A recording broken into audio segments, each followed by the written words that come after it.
With the super meet coming up, I think it's advantageous for you in order to maximize your back squat total to know the differences between both a high bar and a low bar back squat.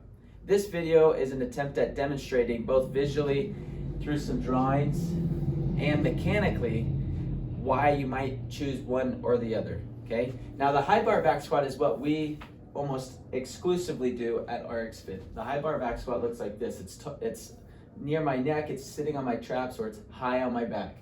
In order to execute the high bar back squat, I need to keep my torso and chest upright. So it's gonna look more like this as I descend down into a squat, okay? The low bar back squat, just like it sounds, it's gonna sit low on the back, okay? This is really hard on your shoulders and elbows though.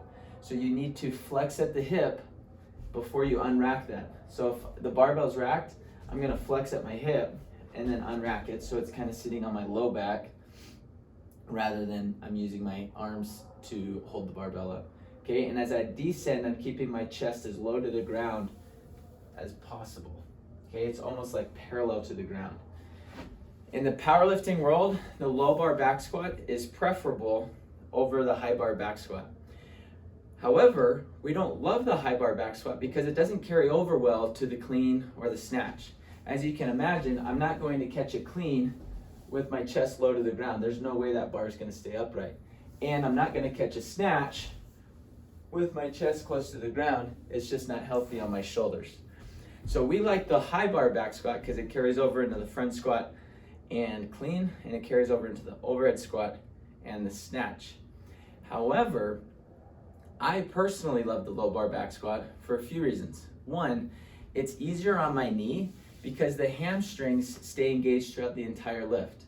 The angle of my knee is less acute than it is in the high bar. Additionally, I'm stronger in my low back glute and hamstring than I am in my abs, hips, and quads.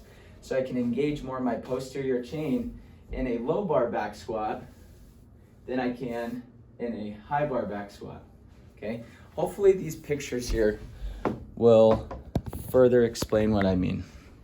So here on the left, we have a low bar back squat, and on the right, we have a high bar. You can see that these angles are opposites.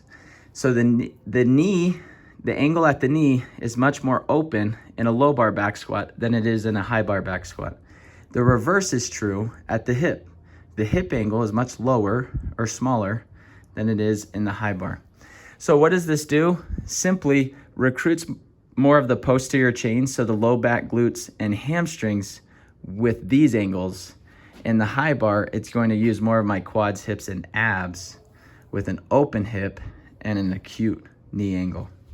Some other things you should be aware of. This is going to be much more comfortable on the knee because the force around the knee is more balanced. The hamstrings stay engaged and contracted throughout the whole time here. When we get into this acute position, the hamstrings relax at the bottom, okay? However, this carries over very well to the cleans and the snatches. Additionally, the downside to this is you could potentially experience what we call squatter's elbow in the powerlifting world because it requires great shoulder flexibility. The elbow is just at a really strange position, and it's gonna cause some pain in the elbow, surprisingly, or can cause pain in the elbow. In the high bar, what we'll see is people with poor ankle mobility or even hip mobility sometimes, they experience knee pain, okay? Because you can imagine here at the ankle, it needs to be a lot more flex than it does here in the low bar in order to accommodate this angle at the knee. So if you're having some knee pain, maybe try out some low bar back squats.